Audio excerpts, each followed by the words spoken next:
것의 열쇠입니다. 한번 해볼까요? 말씀을 지키는 것이 모든 것의 열쇠입니다.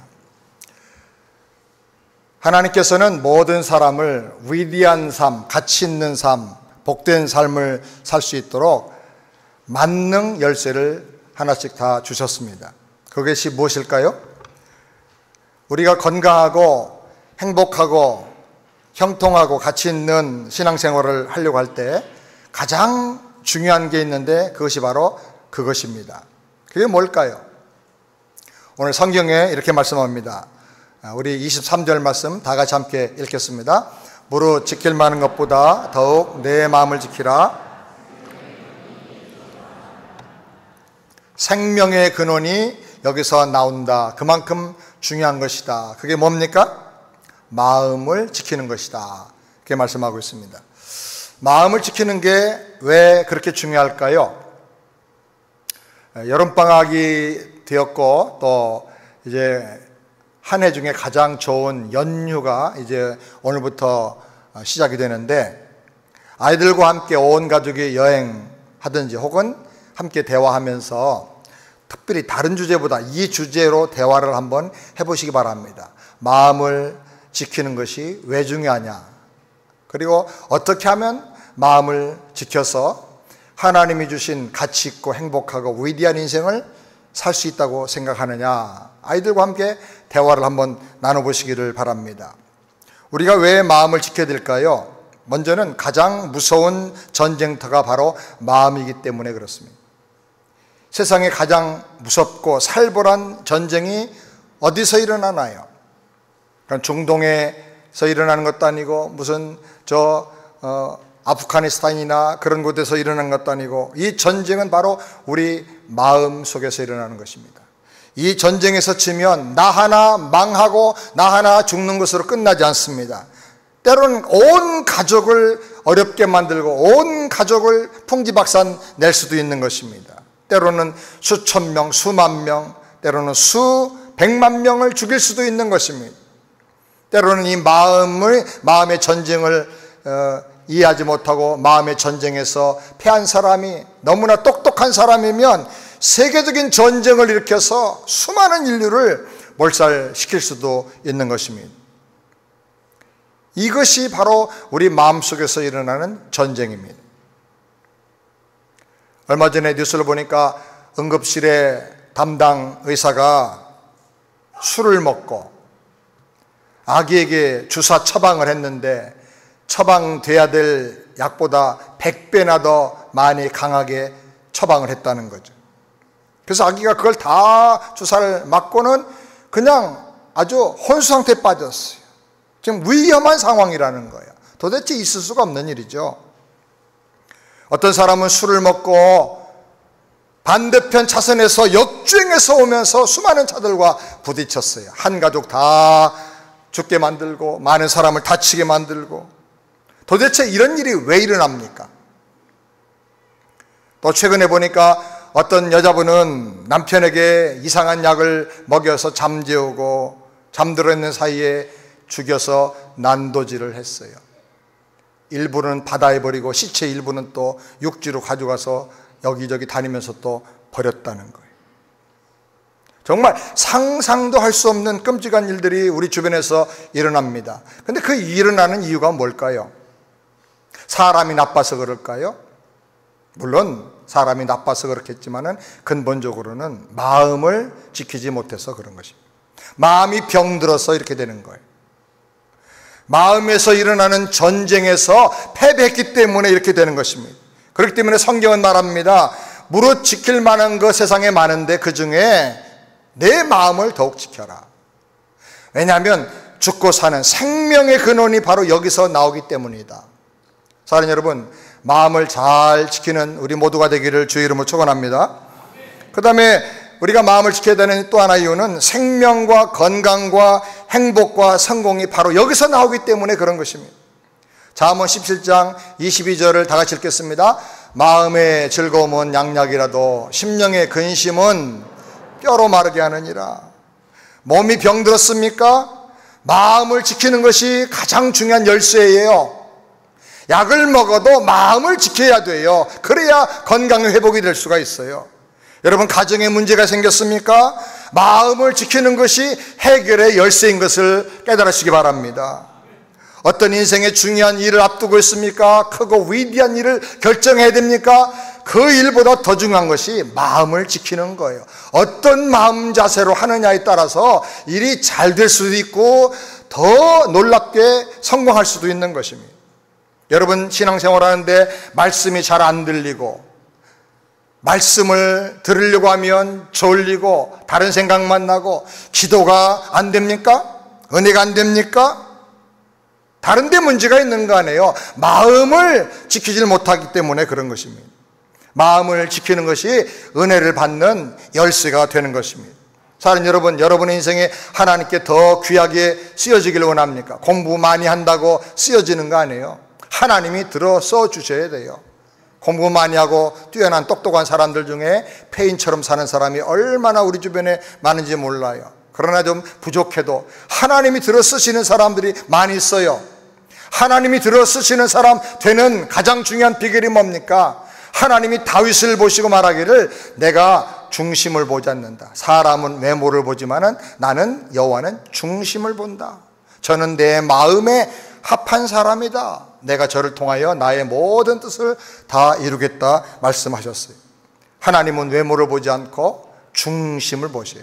그러므로 마음을 잘 지키는 것이 하나님께 들어 쓰임받는 축복의 비결인 것을 믿으시기 바랍니다. 하나님을 잘 믿기 원합니까? 은혜를 받기를 원합니까? 번성하기를 원합니까? 마음을 다해서, 정성을 다해서, 힘을 다해서 하나님을 섬기시기를 주의 이름으로 축원합니다. 여호수아 1장 9절 말씀 다 같이 보겠습니다. 내가 내게 명한 것이 아니냐. 마음을 강하게 하고 담대히 하라. 두려워 말며 놀라지 말라. 내가 어디로 가든지 내 하나님 여호와가 너와 함께하느니라. 강하고 두려워 말라.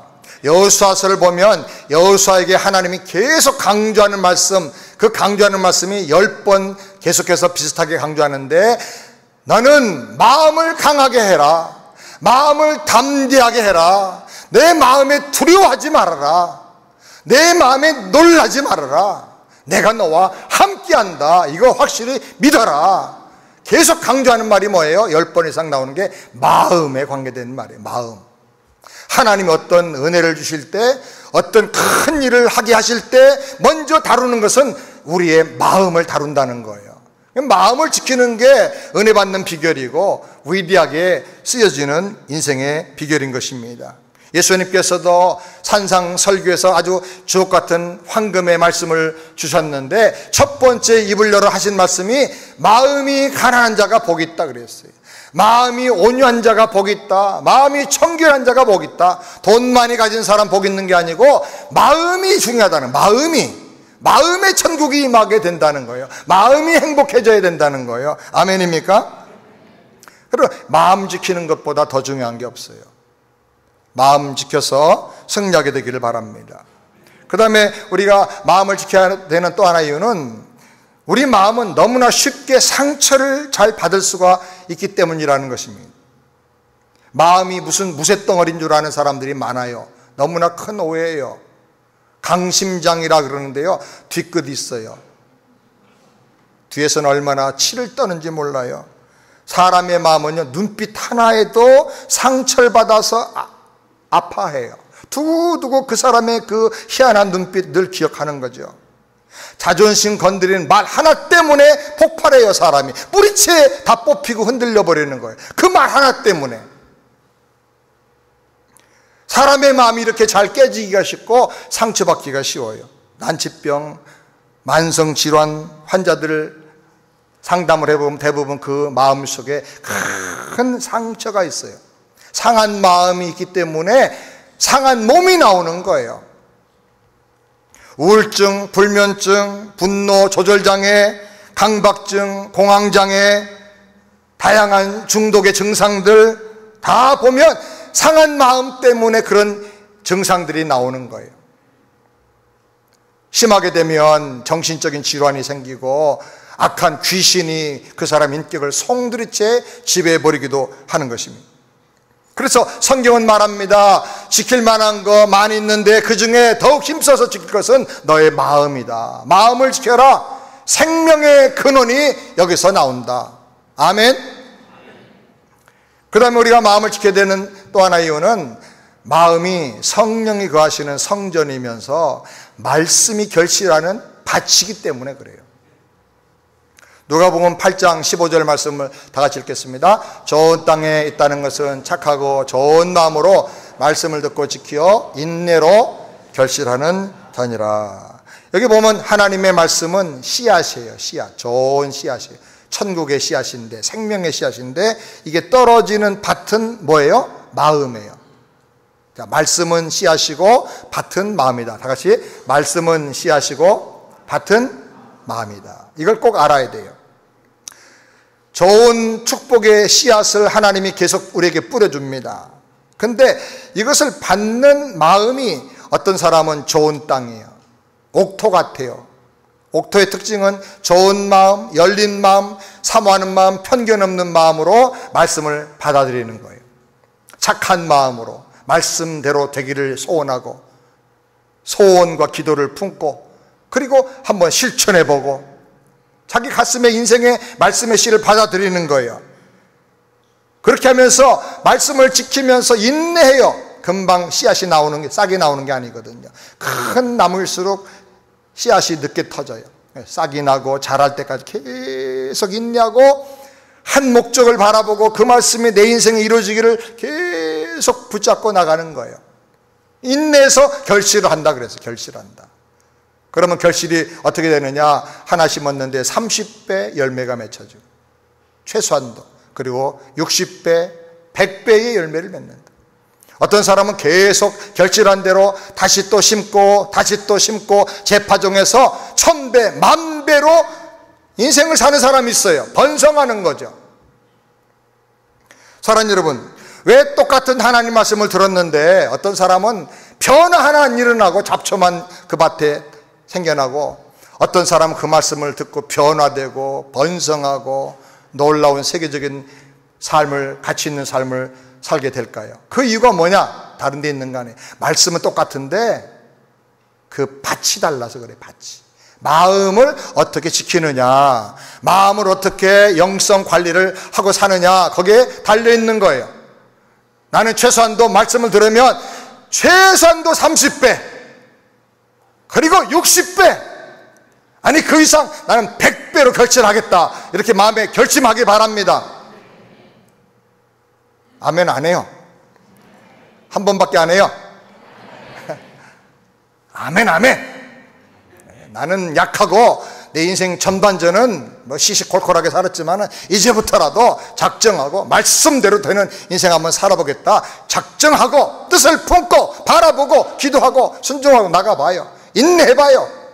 그러면 바라는 대로 그 실상 말씀의 약속이 그대로 여러분의 인생에 나타나게 될 줄을 믿으시기 바랍니다. 번성하는 비결이 뭐냐? 말씀대로 되는 비결이 뭐냐? 그 마음을 지키는 데 달려있어요. 고린도전서 3장 16절 말씀 다 같이 또 읽겠습니다. 너희가 하나님의 성전인 것과 하나님의 성령이 너희 안에 거하시는 것을 알지 못하느냐. 마음은 하나님의 말씀이 뿌리 내리고 결실하는, 번성하게 하는 밭이면서 동시에 마음은 하나님의 성령이 거하시는 성전이다 그랬어요. 하나님께서 성령으로 내 마음 안에 오셔요. 오셔서 나를 다스려 주시고 나를 인도해 주시고 나를 축복해 주셔서 내 속에서 축복의 샘이 터져나오게 해주세요. 그래서 복의 근원에 대해서 나도 만족하고 감사하며 살지만 다른 사람에게 그 은혜와 복음이 증거되게 하기를 원하세요. 하나님, 우리가 죄를 회개하고 예수를 나의 구주로 영접하고 죄 사함을 받으면 예수님이 내 안에 임재하시는 동시에 성령님이 내 안에 와 계세요. 성령님은 내 안에 오시면 들어왔다 나갔다 하지 않고 한 번도 나를 떠나지 않고 영원히 나와 함께 하신다 그랬어요. 성령이 내 안에 거하실 때 그때부터 내 안에는, 내 마음은 성전이 되는 거예요. 내 마음이 성전이다. 이걸 꼭 기억을 하세요. 성전에서 하나님이 예배를 받으시고 모든 기도를 들으시고 응답하시고 거기서 불기둥, 구름기둥으로 우리 앞길을 인도하시면서 축복하고 다스려 주셔요. 하나님의 보좌가 있는 곳이에요. 은혜의 보좌가 성전 안에 있어요. 하나님께서 거기 임재하셔서 우리를 다스려 주세요. 하나님이 다스려 주시는 것을 뭐라고 그러냐? 천국이라 그러는 거예요. 하나님의 나라다. 하나님의 나라는 죽은 다음에 가는 게 아니고 이 땅에서부터 성령님의 다스려 주심을 받으면서부터 내 안에 이루어지는 거예요. 하나님의 나라가 이미 우리 안에 이루어졌고 천국을 내 안에서 누리는 거예요. 하나님이 나를 다스려 주시고 축복해 주시고 변화시켜 주시면서 은혜와 복을 주시고 번성하게 하시고 창대하게 하시고, 그래서 그것을 우리가 이 땅에 살면서 하나님이 다스려 주신다, 하나님이 우리의 왕이고 구주가 되신다는 것을 많은 사람들에게 전해주면서 나눠주고 베풀면서 사는 거예요. 내 안에 하나님의 나라가 이렇게 이루어지는 것, 이것이 하나님이 우리를 구원하신 뜻인 줄을 믿으시기 바랍니다. 여러분 안에 천국이 임하기를 바랍니다. 천국이 날마다 확장되고 누려지게 되기를 주의 이름으로 축원합니다. 이 진리를 깨닫고 마음을 잘 지키면서 하나님의 통치 앞에 다 맡기고, 그리고 나를 들어 써주세요. 하나님의 구주되심을, 하나님의 사랑을, 하나님의 그 생명을 온 땅에 전하는 도구로 저를 써주세요. 그러면 조금 과거에 철이 없어가지고 공부를 좀 못했어도, 또 재능이 좀 부족하고 몸이 좀 약하고 사는 환경이 좀 어렵고 문제가 많아도 하나님이 점점 나를 자라게 해주시고 환경을 바꿔주시고 점점 키워서 하나님의 영광을 드러낼 만한 도구가 되게 해주신 걸 믿으시기 바랍니다.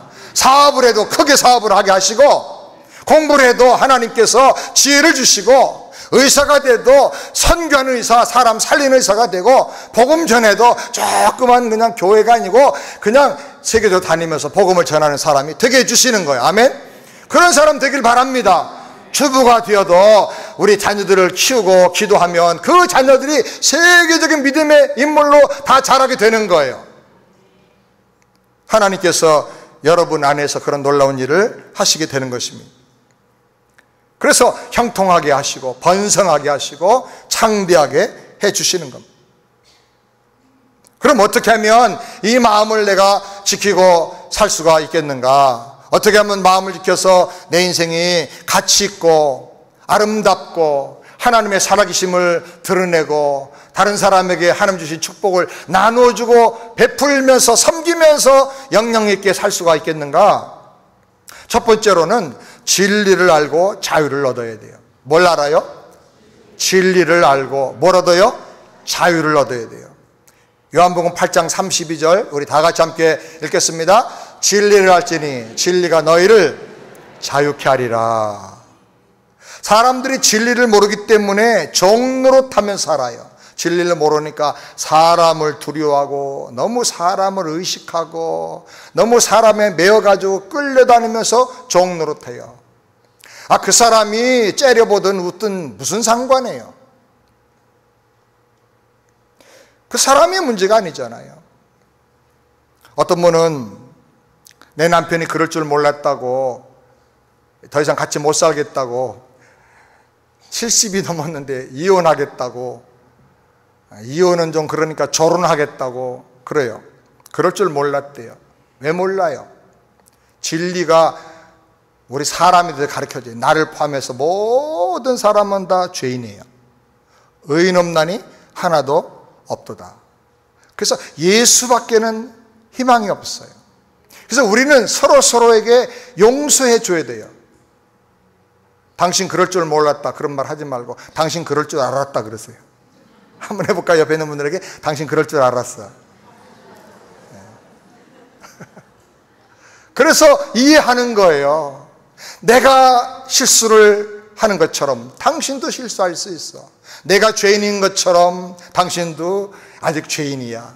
예수님이 필요한 거야. 그러니까 그 실수를 할 때 세상에 어떻게 이런 일을 할 수 있느냐, 그러지 말고 그럴 수 있다. 진리를 알아야 돼요. 진리의 첫 번째가 뭐냐? 진리가 가르쳐 첫 번째가 하나님이 어떤 분인가를 가르쳐 주시는 거예요.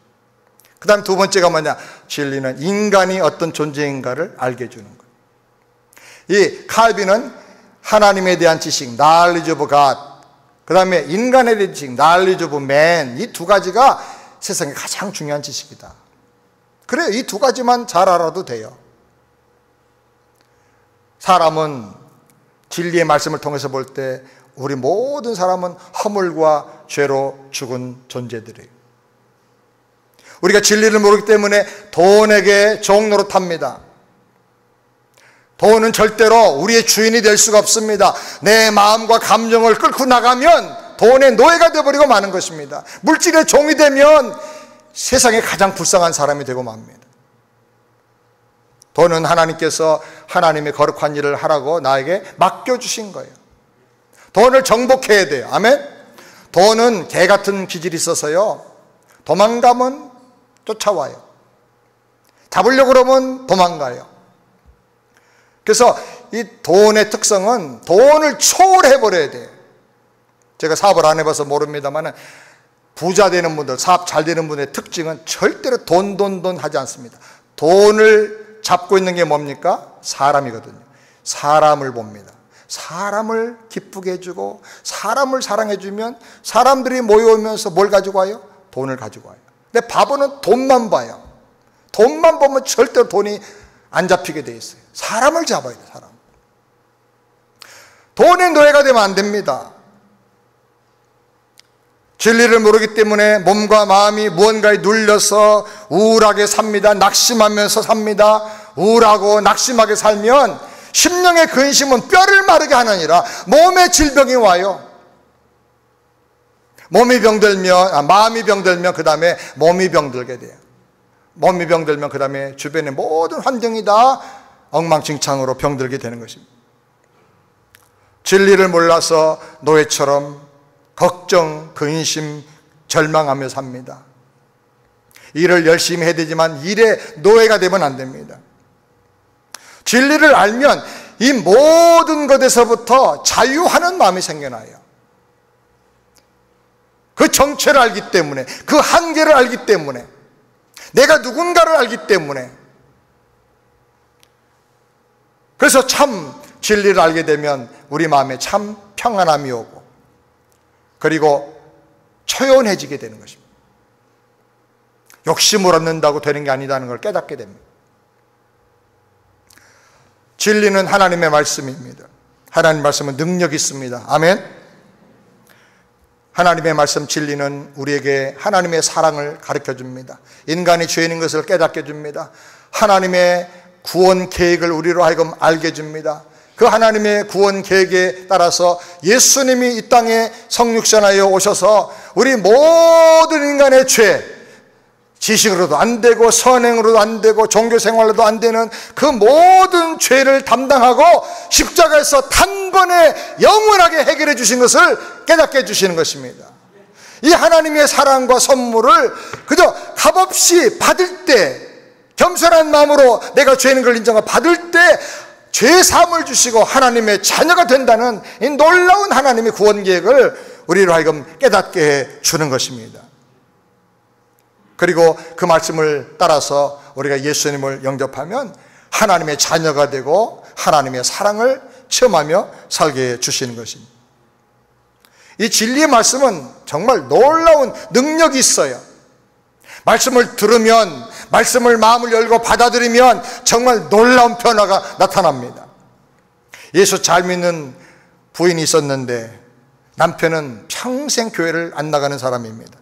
아무리 사정을 해도 경상도 남편인데 고집을 안 꺾는 거예요. 그러다가 금식하면서 내가 죽기 전에 마지막 유언이라고 한 번만 나가달라고 하니까 꼭 한 번만 가겠다고, 그리고 교회를 나갔습니다. 부인이 너무나 기뻤어요. 신바람 났어요. 한 번 나가지만 그냥 한 방에 이 남편 변화되게 해주세요. 금식하면서 기도를 했습니다. 그런데 남편이 교회당 가는 그날 해필이면 목사님이 늘 성경을 순서를 따라서 강해 설교를 하는 분인데 그날 따라서 창세기 5장 가지고 설교를 하는 거예요. 아담의 족보장이에요. 내용이 누가 누구를 낳고 죽고 낳고 죽고 누구를 낳고 죽고 맨날 그것만 나오는 거예요. 목사님이 지루한 족보 이야기로 설교를 하자 부인이 너무 실망했어요.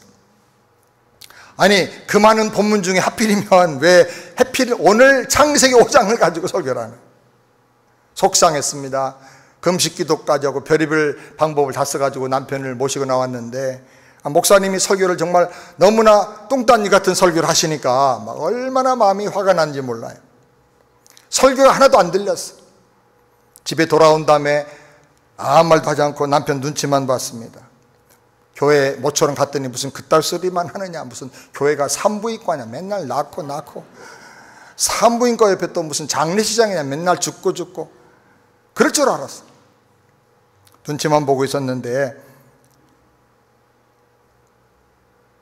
다음 주일이 됐는데 아침에 남편이 옷을 입더니 야 교회 가자 그러는 거예요. 깜짝 놀랐어요. 웬일이냐고 물어보니까 지난주일 설교에서 깨달은 게 너무 많다는 거예요. 부인이 놀랐어요. 자기 교회 오래 다니고 은혜 받고 집사인데 자기도 못 알아듣는 설교였는데 교회 처음 나온 남편이 도대체 뭘 깨달았다 그러는가, 뭘 깨달았냐고 물어봤습니다. 목사님이 지난주일날 낳고 죽고 그렇게만 설교를 했는데 뭘 깨달았냐 했더니 인생에 이렇게 낳고 죽고 하는 허무한 것인데 나는 이제까지 뭘 하고 살았나, 그걸 깨달았다는 거예요. 그래서 그 설교를 들으면서 속으로 기도를 했답니다. 지난 세월 돌아보니까 잘못 살았습니다. 바보처럼 살았습니다. 이제부터 정신 차려서 잘 살겠습니다. 그래서 그 다음에 교회 나가서 아주 믿음 좋은 성도가 되었다는 일화가 있습니다. 참 말씀은 너무나 신비합니다. 이상한 말씀인데 그 말씀이 내 속에 변화를 불러일으키는 것입니다. 여러분이 말씀을 잘 받아서 말씀을 통해서 여러분이 자유를 얻게 되고 마음의 평안과 믿음이 생겨나게 되기를 주의 이름으로 축원합니다. 그 다음에 두 번째로 성령의 도우심을 구해야 됩니다. 로마서 8장 26절 다 같이 읽겠습니다. 이와 같이 성령도 우리 연약함을 도우시나니 우리가 마땅히 빌 바를 알지 못하나 오직 성령이 말할 수 없는 탄식으로 우리를 위하여 친히 간구하시니. 성령은 우리 마음에 계시면서 내 생각과 내 감정과 나의 모든 사정을 다 잘 아세요. 내 약한 부분도 너무나 잘 아시고 내가 나도 모르는 내게 숨겨져 있는 무한한 가능성도 성령님은 다 아세요. 내가 이걸 몰라가지고 답답한 거예요, 인생이. 근데 성령 하나님은 내가 나를 아는 것보다도 나를 나보다 더 잘 아세요. 근데 이 성령님이 내 안에서 나를 도와주길 원하세요. 우리 연약한 걸 도와주길 원하신단 말이에요. 아멘. 믿으시기 바랍니다. 내게 믿음을 주시길 원합니다. 내 영을 열어서 하나님의 비밀을 깨닫게 하기를 원하십니다. 영적 세계를 보게 해주시길 원해요. 눈에 보이는 이 세계가 전부가 아니야. 보이지 않는 하나님의 세계가 있어. 그걸 보게 해주시는 거예요. 성령은 지혜의 하나님이세요. 성령은 위로의 하나님이세요. 성령님은 비전의 하나님이세요. 성령이 우리 마음을 열어서 지혜를 주시고 위로를 주시고 비전을 주셔요. 성령 충만을 받으면 노인들도 꿈을 꾸고 어린아이들은 예언을 말하고 젊은이들은 환상을 보리라 그랬어요. 성령 임하시면 다 이건 예언, 환상, 꿈, 이거 다 미래에 관한 거잖아요. 미래가 환하게 보이는 거예요. 열리는 거예요. 미래를 보는 눈이 열려, 사람이 아주 희망적인 존재가 되는 거예요. 성령 충만하면 비전이 현실로 나타나게 되는 것입니다. 그렇기 때문에 성령님께 문제가 생기면 먼저 성령님께 기도하세요. 성령님, 제 마음을 잡아주세요.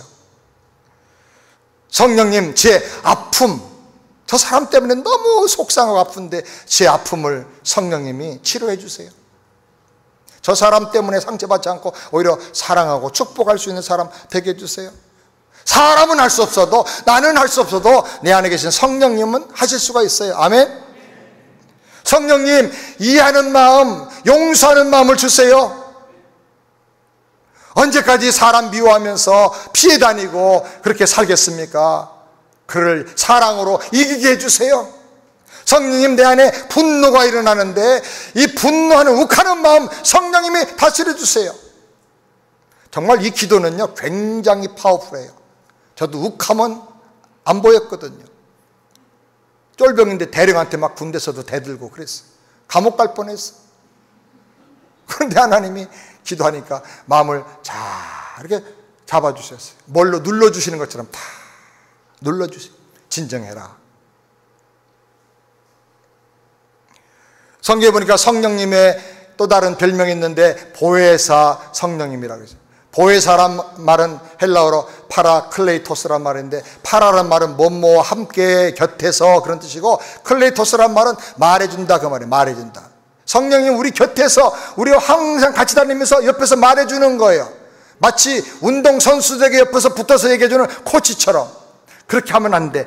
두 손으로 던지고 볼을 바라보고 그렇게 해야 볼이 잘 들어가. 이렇게 자세를 좀 고쳐야 돼. 성령님이 그걸 가르쳐 주시는 거예요. 성령님은 우리에게 성령으로 기름을 부어주세요. 기름은 상처를 치유하는 데 너무나 중요해요. 제가 며칠 전에 뭘 하다가 여기 좀 피부가 좀 벗겨졌는데 손가락 끝에 아파요. 쓰려요. 물 닿으려고 해도 쓰리고. 그래서 후시딘, 한국에서 가져온 그 연고 기름이잖아요. 발랐어요.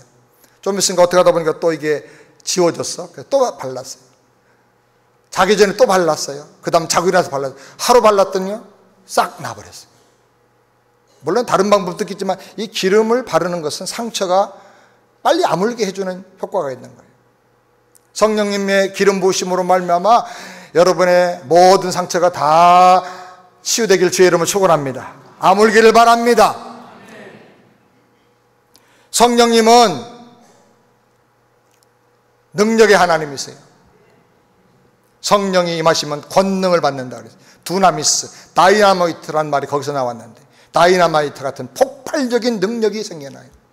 불가능한 일, 안 되는 일 성령의 능력으로 밀고 나가면 하나님이 폭발시켜 주세요. 추진력을 주세요. 아멘. 그러므로 성령님께 기도하세요. 성령님, 저는 결단력이 부족합니다. 저는 추진력이 부족합니다. 실천력을 저에게 주세요. 작심삼일인데 하나님 저에게 실천력을 주세요. 지구력을 주세요.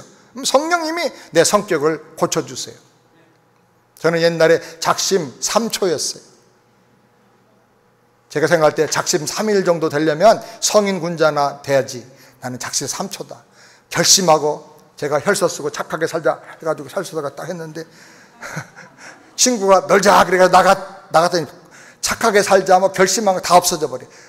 그때 나는 작심 3초밖에 안 되는 인간이구나. 근데 예수 영접하고 성령님께 기도했어요. 그랬더니 지금은 한 번 꼽히면 끝까지 안 놓고 나갑니다.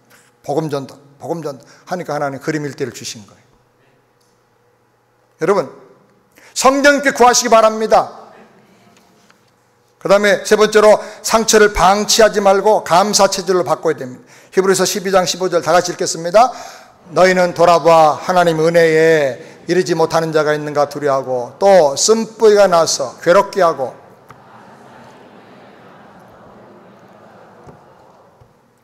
이 말씀을 잘 보면 쓴뿌리가 생기면 하나님 은혜에 이르지 못하게 됩니다. 앞에 보면. 또 뒤에 보면 쓴뿌리가 나면 사람이 괴롭게 돼요. 늘 마음이 괴로워요. 늘 마음이 짜증나고 힘들고 부정적인 마음이 돼요. 왜? 쓴뿌리 때문에 그래요. 쓴뿌리 때문에 많은 사람이 이로 말미암아 더러워진다. 더러움을 입게 된다. 생각이 더러워지고 말이 더러워지고 사고방식이 더러워지는 거예요. 부정적이고 어둡고 음침하고. 왜? 쓴뿌리가 때문에 그런 것입니다. 쓴뿌리가 있으면요, 이 뿌리 자체에서 쓴액이 나와가지고 그 밑에서 좋은 생수가 올라와도 이 쓴뿌리를 통과하는 순간에 맛이 써버려요. 맛이 변질되어 버리는 거예요. 맛이 부패되어 버리는 것입니다. 상처를 그냥 내버려두고 분노와 섭조한 마음을 그대로 덮어두면 이게 없어지는 게 아니라 마음속에 뿌리를 내려요. 그래서 이게 쓴뿌리가 되는 거예요. 하루 해가 지기 전에 분을 풀어야 되는데 안 풀고 그냥 잠들면 무의식 세계 속에서 이 분노가 나도 모르게 내 가슴 속으로, 내 영혼 속으로, 내 의식 속으로 파고들어 뿌리를 내려버리는 것입니다. 그래서 이게 우라가 돼버리고 화병이 돼버리는 거예요. 어떤 사람은 육체적으로 별 문제가 없는데 뭐 심장 이상하게 뛴다는 거예요. 뛰었다가 멎었다가 검사 진단해보면 특별한 병명이 없어. 어떤 사람은 숨을 못 쉬겠다는 거, 숨이 안 쉬어진다는 거예요. 아무리 노력해도 숨이 안 쉬어지는데 왜 그래요? 우라가 있어서 그래요. 우라가, 분노가, 쓴뿌리가 모든 걸 다 이렇게 잡아버리고 있는 것입니다. 어떤 사람은 말만 하면 화를 내요. 막 화를 내버려요. 판을 다 깨버려요. 어떤 사람은 무슨 일을 계획만 하면 다 부정적인 얘기만 해버려요. 안 될 얘기만 골라서 해버려요. 일이 될 수가 없는 거예요. 어떤 사람은 작은 오해도 이해를 못합니다. 그리고 분노를 폭발합니다. 관계를 깨트려 버립니다. 왜 그러냐? 이 쓴뿌리가 생겨서 그래요. 여러분 마음속에 상처가 있으면 성령님께 다 내어놓고 말씀으로 성령의 은혜로 다 치유를 받으시기를 주의 이름으로 축원합니다. 말씀으로 치유받아야 돼요. 성령께서 진리 말씀을 깨닫게 하시면서 깨닫는 순간에 빛이 비춰지면서 이게 치유가 돼버려요. 내가 끈을 놔버려. 그 뿌리를 내 마음에서 뽑아버려. 그리고 성령이 치유해 주시는 겁니다. 그래서 여러분의 생각이 이제 체질이 바꿔져서 쓴 뿌리가 아니라 감사 체질로 바꿔지게 되기를 주의 이름으로 축원합니다. 프록터 캠블이라고 하는 컴퍼니가 있는데요. 한번 영상 보이시고, 프록터 캠블이라고 하는 회사인데 이 회사를 옆에 있는 할레이 프록터라는 분이 설립을 해서 회장으로 회사를 이끌어가고 있었습니다. 이분은 아주 믿음이 좋은 분인데 늘 감사하는 마음으로 경영하기를 원하는 분이에요. 신실한 그리스도인으로서 회사가 아무리 어려워도 낙심하고 불평하지 않고 누구한테 책임 전가하지 않고 오직 하나님께만 감사하고 철저하게 자기가 정한 대로 11조 생활하고 늘 믿음으로 살려고 애를 썼던 분이에요. 그런데 어느 날 한 직원이 실수로 기계를 잘못 작동해가지고 불량품 비누를 산더미같이 창고 가득히 만들어버렸어요. 비누 만드는 회사였는데 이 회사가 아주 엄청난 손해를 보게 됐어요. 부서의 책임자는 그 직원을 심하게 질책을 하고 당장의 사표를 받고 쫓아내버렸어요. 사람 나갔지만 불량품 이 비누가 막 엄청나게 쌓여있는데 이거 처치가 곤란해요. 근데 프록터 회장은 그런 상황에서도 낙심하거나 불평하지 않고 하나님께 문제 수습을 위해서 기도했어요. 그리고 감사했어요. 감사하다 보니까 그 불량품 비누를 자기가 한번 가져가서 쓰게 됐어요. 집에서 쓰는데 이상하게 비누가 물에 뜨는 거예요. 물에 뜨는 비누를 보고 그전에 비누가 다 가라앉았잖아요. 그래야 비누가 내용물이 꽉 찬 비누, 질량이 충만하게 들어간 비누로 생각하고 정품이라고 그랬는데 물에 뜨니까 그동안 다 폐품이라고 생각했는데 그걸 감사하는 순간에 물에 뜨는 비누가 샤워할 때 목욕탕에서 더 좋지 않을까? 편리하지 않을까? 그런 생각이 딱 들어가요. 그래서 조금 더 수정을 하고 광고를 해가지고 물에 뜨는 신제품 비누 광고하고 팔았어. 대박이 났어요. 대박이 났어요. 이 회사가 이 비누 하나로 그냥 엄청나게 몇 배로 커버렸어요. 이 비누가 아이보리 비누예요. 물에 뜨는. 알아요? 몰라요? 물에 뜨는 비누 저렇게. 실수가 불평할 때는 폐기 처분돼야 될 그런 고통이었지만은 감사할 때 거기서 가능성을 보게 하나님이 눈을 열어주신 것입니다. 여러분 잃어버린 것, 안 된 것 때문에 마음 아파하고 후회하지 말고 실망하지 말고 낙심하지 말고 앞으로 하나님이 주실 더 놀라운 것을 바라보면서 감사하기를 주의 이름으로 축원합니다. 감사가 미래를 복되게 열어주는 거예요. 마지막으로 네 번째, 예수님을 주인으로 모셔드리기 바랍니다. 요한복음 14장 1절 다 같이 함께 읽겠습니다. 너희는 마음에 근심하지 말라. 하나님을 믿으니 또 나를 믿으라. 27절도 다 같이 읽겠습니다. 평안을 너에게 끼치노니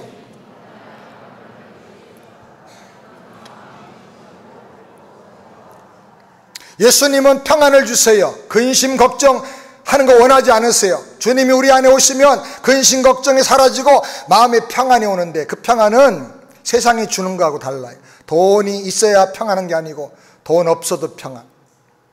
아내는 남편이 속색여도 마음의 평안. 세상은 원수로 가득 찼어도 마음에는 주님이 주시는 평안이 있는 그 놀라운 은혜를 주님이 주시는 것입니다. 여러분, 예수님을 여러분의 구세주로 영접해 보세요.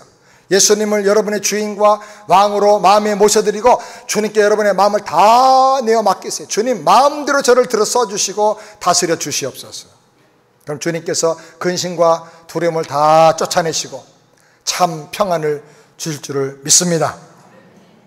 윤한기라는 사람 여러분 아시죠? 70년대에 유명한 가수죠. 해변으로 가요. 나는 어떡하라고. 저 노래 정말 제가 많이 불렀어요. 사춘기 때. 나는 어떡하라고. 장밋빛 스카프, 가는 세월, 그 누구가 뭐 하면서 너무합니다. 이것도 너무 많이 불렀어요. 아버지 왜 이렇게 쓰러져 가지고 병들어서 누워 계세요. 너무합니다. 나는 어떡하라고. 굉장히 히트를 치면서 큰 인기를 누렸습니다. 그러다 어느 날 인기 절정의 순간에 한순간에 연예계에서 사라져버렸어요. 그러다가 10년 지난 다음에 나타났는데 목사가 돼서 나타났어요. 이분의 광팬들 중에 여자분들이 얼마나 많이 울었는지 몰라요. 같이 놀아야 되는데 이제 못 놀게 됐잖아요. 거룩한 목사님들 같이. 이분이 고백을 합니다. 공연 중에 쓰러졌는데 폐결핵 말기로 진단이 됐다는 거예요. 노래하려고만 하면 입에서 피가 나오는 거예요. 피가 터져 나오는 거예요. 의사가 말하기를 1년 이상 버티기 어렵다. 얘 죽게 된 거예요. 사형 선고를 받은 거예요. 그 말을 듣고 아내와 함께 한 번도 가본 적이 없는 교회로 갔답니다. 목사님에게 얘기하고 교회에서 밤을 지새우면서 금식하면서 기도하고 하나님께 매달렸습니다. 하나님, 저의 잘못된 삶을 회개합니다. 용서해 주세요. 살려주세요. 한번 살려주시면 남은 인생은 하나님께 쓰여진 인생으로 하나님 뜻대로 살겠습니다. 그렇게 기도했습니다. 소생 불가능, 치유 불가능, 회생 불가능이라고 진단이 내려졌는데 이 결핵이요 기적적으로 한순간에 치료가 되어버렸어요. 하영조 목사님이나 김창현 목사님이나 조영희 목사 이런 분들도 다 결핵 말기에서 치유받은 분들이죠. 그 치유가 되어버렸어요. 그래가지고 목회자가 된 거예요. 그 후에 영감이 떠올라서 서울국제가요제에서 동생 윤복규와 함께 여러분이라는 노래를 작사 작곡해서 노래를 했는데 아주 종전의 히트를 기록하고 대상을 받았죠. 거듭난 다음에 너무너무 기쁘고 감사해가지고 나는 행복합니다 라는 노래를 지었대요. 예수 안에서 사니까 너무 행복하다는 거예요. 근데 그 가사가 정말 와닿아요. 한번 읽어볼까요? 다 같이 시작. 나는 행복합니다. 크게 나는 행복합니다. 나는 행복합니다. 정말 정말 행복합니다. 기다리던 오늘 그날이 왔어요. 즐거운 날이에요. 움츠렸던 어깨, 답답한 가슴 활짝 펴봐요. 가벼운 옷차림에 다정한 벗들과 즐거운 마음으로 들과 산을 뛰며 노래를 불러요. 우리 모두 다 함께 나는 행복합니다. 나는 행복합니다. 나는 행복합니다. 정말 정말 행복합니다. 예수님 영접하고 여러분도 이런 노래 부르게 되기를 주의 이름으로 축원합니다. 기도하겠습니다. 무릇 지킬 만한 것보다 더욱 내 마음을 지켜라. 생명의 근원이 이에서 남이라 그랬습니다. 주님, 우리 마음을 청결한 마음으로 지키게 해주시옵소서. 겸손히 하나님 은혜를 사모하는 마음을 계속 지켜나가게 하여 주시옵소서. 하나님 말씀이 내 안에 이루어지고 하나님의 통치 안에서 내 삶이 가치 있게 영향력 있게 복의 근원으로 쓰여지기를 소원하는 그런 마음을 지키고 살게 하여 주시옵소서. 불가능이 아니라 할 수 있거든이 아니라 내게 능력 주시는 전에서 내가 모든 것을 할 수 있느냐는 믿음의 마음을 가지고 낙심과 염려와 걱정, 근심을 물리치고 평안 누리고 승리하며 사는 그 마음을 지키게 하여 주시옵소서. 예수님의 이름으로 축복하며 기도합니다. 아멘.